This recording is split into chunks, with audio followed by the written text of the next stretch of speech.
We have always known war.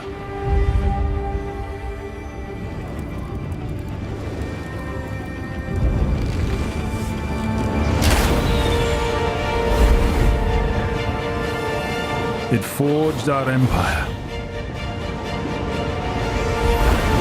Turned heroes into queens and kings. And decimated our foes.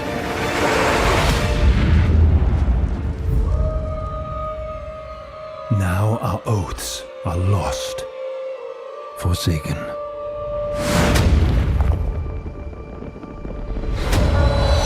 And you must face the monsters our sins have borne.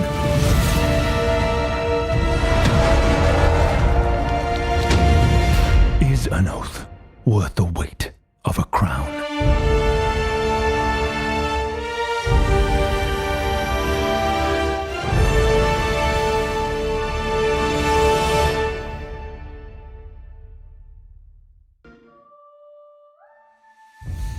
So I wanted to just say that this is just a reaction video. I've already watched it yesterday by British Standard Time, that is, or summertime, whatever it is. But yeah, I just wanted to give my opinions on it, my reaction to the trailers that we're about to see. Hopefully you guys will join me in the comments and let me know a couple of bits that maybe I don't. But other than that, we'll just get straight into it from here. Cheers. So Avowed looks incredible. So it's Obsidian doing what they do best. It's another chance for a really great RPG game in the vein of Skyrim and that kind of style. Now essentially they've already given us a great Fallout game in the way of Fallout New Vegas. They've given us Knights of the Old Republic 2, which followed on from the first one, but for me, the ending of that one was a little bit rushed, which I think led specifically from they rushed to get that out. They gave us Outer Worlds recently as well, which is, I think that only came out maybe last year, the year before. I'm not 100% sure when that came out, but they've also just unveiled the DLC for that as well. And they've given us Grounded as well, which I think is just more to kind of tide us over. Now, I don't know whether this is going to be coming out next year, the year after. I would say more comfortably, I would say 2022. I don't think it's going to be coming out this year at all. I think it's more of a just, this is what we're working on. And I think realistically, they're just going to spread the creative wings. The magic looks really incredible. The fact that you can actually see them almost right in the spell in the air. And that kind of goes to show it's not just like, oh yeah, magically I can just pop up a new spell. They're actually giving it maybe a little bit more lore behind it, maybe a little bit more kind of symbolism as well. The way that the camera looks as well, it looks basically Skyrim. I'm going to be 100% honest, it looks like Skyrim. But that's the thing, maybe they're just giving Bethesda a bit of a run for their money. You know, they did a Fallout game, it's the best one. They've done other games, they're really good. They gave us basically Outer Worlds, which is more of a sci-fi, futuristic vein of Fallout. And obviously they've got dungeons in this one like they showed you in the trailer, which is running behind my voice just now. But it is essentially, they're just going, look, you've got Skyrim, we want to see what we can do, we're going to basically just give you a run for that. And the whole kind of thing of, you know, queens and kings, I originally thought that was going to be the Fable game. I thought, oh, maybe they've given it to Obsidian. But maybe not. So in this, I'm quite interested to see what kind of storyline it does follow, because they don't want to have it too similar to any kind of other games that they might well be working on, things like that.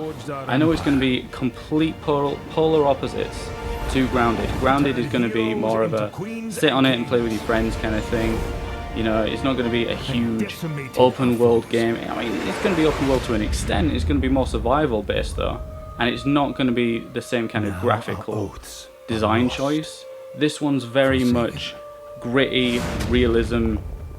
Grounded isn't like that. Grounded is more cartoony kind of style, which is fine. You know, everyone chooses their own designs. I think in this case, Obsidian's just decided, right, okay, yeah, we're going to make one that looks very photorealistic to take full advantage of the Series X, which I'm really looking forward to. I mean, we spoke a lot about Fable there as well, which I suppose does kind of set us up for the next one I'm going to react to, which we'll be following just now.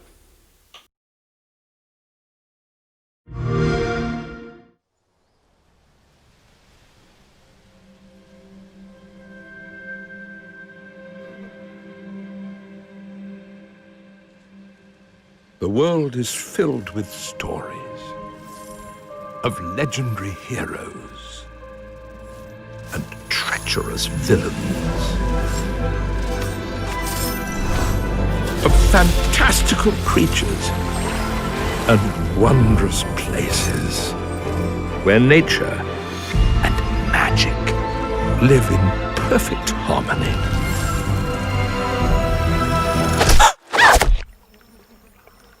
Not all stories have happy endings. But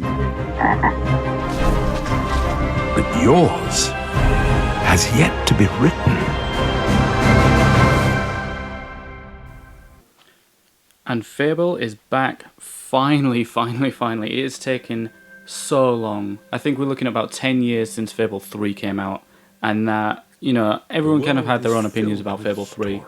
I thought it was absolutely phenomenal. You know, I played Fable 1, played Fable 2, played Fable 3, I even tried the spin-offs, which we're not going to even talk about because they weren't that good. But essentially, this is it finally coming back. I mean, it's in the hands of Playground Games. They make the Forza Horizon series, but they are... I'm more than confident that they can give it the open world that it deserves. I mean, if they can make an open world that has to be navigated and reacted to all in a car, I'm fairly sure that they can kind of get around that. And I'm fairly sure they can make something that's very entertaining, very interactive, give us a decent story about it. I mean, they've been hiring developers like absolute crazy as well. So I wouldn't even be, you know, surprised if it's one of the best games that we've ever seen. You know, I mean, you've got Stephen Fry, who's back, so, you know, possibly hinting at Reva making a return, so possibly similar characters carrying on the same storyline. Even that statue that you see at the beginning, that could possibly be a statue or a memorial to the character that you played as in the first couple of games, or anything like that. I do hope, I really do hope that they got Zoe Wanamaker back as Teresa, because that would be phenomenal. Even if it's just in a tutorial kind of style, I would play the hell out of that tutorial. It's probably the only tutorial I'd ever play, to be entirely honest with you. I mean, they've got the same kind of humour back, so I'm hoping that they've got that British humour kind of weaved in, and I hope they've got all the accents back. You know, it wouldn't be the same without hearing things like Little Sparrow and things like that. You know, it'd be absolutely incredible. I'm hoping that they've still got all the same places, bright wall, places like that, all in the same. I mean, I want to know what's changed in Albion. I want to know what's different. But other than that, I'm going to leave it here. I have so many questions that I want to ask. But if you guys know a little bit more than me, pop it down in the comments. I'd be much happy with listening to all that kind of stuff. But other than that, I'll let you like, comment, subscribe. Yeah, tie down your family and let them subscribe if you want to. But other than that, I'll see you in the next video. We should have another React one popping up pretty soon. And I'll leave you there. Ta-ra!